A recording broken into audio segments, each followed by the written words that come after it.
On August 4th, 2025, Nigeria Customs Service began charging a new 4% free on board levy on imports, not as a replacement for duties, but on top of them. What does this mean? That the cost of funding customs is no longer a shared national responsibility. It's now a direct tax on you, me, and every Nigerian who buys imported goods. As Waziri Adio puts it, they will only be shifting the burden of funding customs from deductions from Federation's revenues to a new tax on consumers and businesses. And who pays this tax? It is the trader in Idumota, the factory owner in Aba, it is the shopkeeper in Wuse, it is also the family in Surulere buying rice, sugar, or clothes. It's you, it's me, it's all of us. This is not just about customs, it is about consequences. Every extra cost at the ports becomes a higher price on the shelves. Every levy on imports becomes inflation in the markets. Every squeeze on business becomes job lost in the economy. NECA has already warned this policy will fuel inflation, drive up production costs, and encourage job losses. My friends, let's be clear. Legality is not the same as wisdom. The law may allow this 4% charge, but does that mean it is right? Does it make sense to fight inflation by feeding inflation? Does it make sense to grow jobs by taxing businesses into cuts? Does it make sense to demand sacrifice only from the people while government institutions insulate themselves? This is why we must speak up. Customs should be funded by transparent budgeting, not stealth taxation. We need accountability, not shortcuts. We need policies that lift the people, not ones that crush them. Because when the government's answer to every problem is to pass the bill to a citizen, then the people stop believing. And when the people stop believing, the nation itself begins to unravel. So I ask, must we keep sinking under the weight of policies that were meant to save us? Or will we together demand a different path? I think I would like to start on this one. Because I've come to realize that just looking at all of these government policies from when they took out subsidy to every single, I think they're great policies. I think they're really, really amazing. And I'm not being, I'm not trying to, I can't remember the word, but like, I think they're great. But the only problem with all of these policies is it's coming before its time.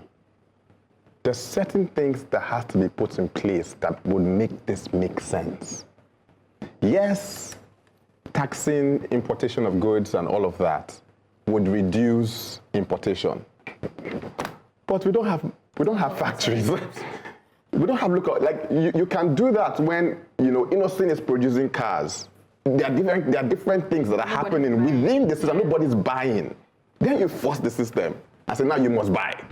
Because you can decide to not buy if you're willing to pay this extra cost, but there's nothing. We don't have any structure to back up these things. It doesn't make sense. It's great. It's amazing, but it's just the wrong timing. Let's first focus on fixing the structure. Let's promote manufacturing. Let's create incentive that will drive manufacturing. Let's have a more secure environment so investors can come in and invest. Let's have power at least. So even local manufacturers, that small businesses can manufacture smaller things. We still import toothpick. Bro, toothpick, plastic, just cut the edge, run them. It's not that hard. But we still import toothpick. So how do you expect the people to survive when you're not really thinking, you have great ideas, but you're not placing them accordingly? So I think the problem here is, it's either we just want to do things for people to see that we're doing things, and this makes sense. But at the same time, our system, our culture, our structure cannot back these policies. And you can see it. People are already suffering. We're already suffering. Adding this to what we're already going through is like adding fuel to the fire. Okay, so I have to start by understanding what the free on board is about. I've tried to read so many, I've tried to research about it, and then I just keep going back like, okay, so this was initially CISS at 1%. That was changed to 4%. And based on what premise? Why should we be the one funding the NCS? But again, that's on another side. One thing that stood up for me in the advocacy is legality is not the same as wisdom. Yes, indeed. And legality does not always indicate fairness. Because as it is, Nigerians are in pain. You know, I'm totally with Brett on the fact that the change with the fiscal policies we are implementing, we don't have the capacity to absorb it as it is now. It's quite painful. I am all for the shock. I used to be all for the shock treatments we had when this administration came in, all the subsidies removal and all of that. Yes, we can remove subsidies, but the things we absolutely don't need to make harder, we don't have to make it harder right now. You know, I know we are all for increased revenue drive and all of that, reduce importation and all of that. But Nigerians are correct. Like every time I pick up my phone, it's a request or the other. Like we should try as much as possible not to make things harder than it needs to be as right now. Okay. The cost of funding customs is no longer a shared national responsibility. It's now a direct tax on you, me, and every Nigerian who buys imported goods. I'm wondering, is this a ploy for us to start buying Nigerian? Because I am trying to make sense out of it. You've talked about stealth taxation, taxing citizens. Yes, just as Zuma said, legality is not the same as wisdom. Last week we were talking about funding creativity. Behold, this week we're talking about funding customs. And you said this is not a replacement for duties. No. This is on top of them. So make it make sense, because it really is not making sense to me. So there's a cost for collection of custom duties. I mean, custom, duties. So that cost is usually borne through on the FAAC, that's the FAC, and deducted from FAC. I think that cost is around 7% or something, which customs takes out of that.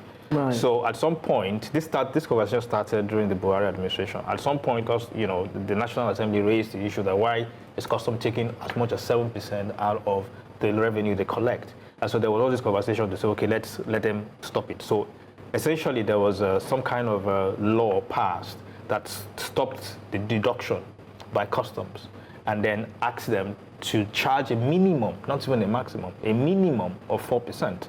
That law was not implemented by the Buhari administration. I think now the National Assembly has mandated the customs to start charging it because they will not allow them to deduct from FAC again.